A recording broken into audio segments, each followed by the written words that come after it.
বনী ইসরাইলে একজন ধার্মিক মানুষ ছিলেন, যিনি সবসময় আল্লাহর ইবাদতে ব্যস্ত থাকতেন। একদল লোক তার কাছে এসে জানালো, কাছেই বসবাস করা এক সম্প্রদায় একটি গাছের পূজা করে। খবরটি তাকে বিচলিত করল এবং তিনি একটি কুড়াল কাঁধে নিয়ে গাছটি কেটে ফেলার জন্য বেরিয়ে পড়লেন। পথিমধ্যে শয়তান একজন বৃদ্ধ ব্যক্তির বেশে তার সামনে দেখা করল এবং জিজ্ঞেস করল সে কোথায় যাচ্ছে। তিনি বললেন তিনি একটি নির্দিষ্ট গাছ কাটতে যাচ্ছেন। শয়তান বলল, তোমার ওই গাছ সম্পর্কে চিন্তা করার দরকার নেই এবং তোমার ইবাদতের সাথে সংশ্লিষ্ট নয় এমন কিছুর জন্য তা ত্যাগ করা উচিত হবে না। আবেদ বলল, এটাও ইবাদত। তখন শয়তান তাকে গাছটি কাটতে বাধা দেওয়ার চেষ্টা করল এবং এর ফলে দুজনের মধ্যে লড়াই হলো, যাতে আবেদ শয়তানকে পরাজিত করলেন। নিজেকে সম্পূর্ণ অসহায় বুঝতে পেরে শয়তান নিজেকে ছেড়ে দেওয়ার জন্য মিনতি করল এবং যখন আবেদ তাকে ছেড়ে দিলেন, সে আবার বলল, আল্লাহ এই গাছটা কেটে ফেলা তোমার জন্য আবশ্যক করে দেননি।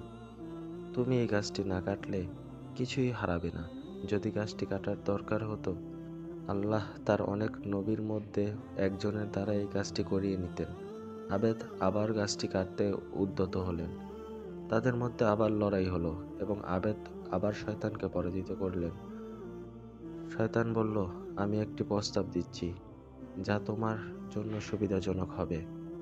আবেদ রাজি হলেন এবং শয়তান বলল, তুমি একজন দরিদ্র মানুষ, এই পৃথিবীতে বোঝা স্বরূপ। যদি তুমি এই কাজ থেকে দূরে থাকো, আমি তোমাকে প্রতিদিন 3টি স্বর্ণমুদ্রা দেব। তুমি প্রতিদিন সেগুলো তোমার বালিশের নিচে পাবে। এই অর্থ দ্বারা তুমি নিজের প্রয়োজন পূরণ করতে পারবে, তোমার প্রতিবেশীর উপকার করতে পারবে, অভাবগ্রস্তকে সাহায্য করতে পারবে এবং আরও অনেক ভালো কাজ করতে পারবে। গাছটিকে কাটলে মাত্র একটি ভালো কাজ হবে, যা শেষ পর্যন্ত কোনো কাজে আসবে না, কারণ লোকেরা আরেকটি গাছ নির্দিষ্ট করে নেবে। প্রস্তাবটি আবেদের পছন্দ হলো এবং তিনি তা গ্রহণ করে নিলেন। তিনি পরপর 2 দিন স্বর্ণমুদ্রা পেলেন, কিন্তু তৃতীয় দিন সেখানে কিছুই ছিল না। তিনি রাগান্বিত হলেন। কুড়ালটা তুলে নিয়ে গাছটি কাটার জন্য রওনা হলেন।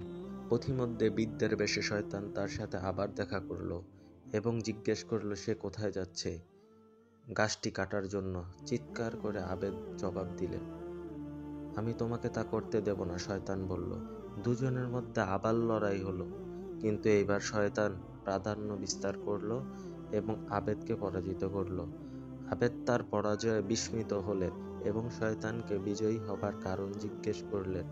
শয়তান জবাব দিল, প্রথমে তোমার রাগ ছিল একমাত্র আল্লাহর সন্তুষ্টির জন্য এবং সে কারণেই সর্বশক্তিমান আল্লাহ আমাকে পরাজিত করার জন্য তোমাকে সাহায্য করেছিলেন। কিন্তু এখন তোমার রাগের একাংশ ছিল স্বর্ণমুদ্রার কারণে এবং সে কারণে তুমি পরাজিত হলে।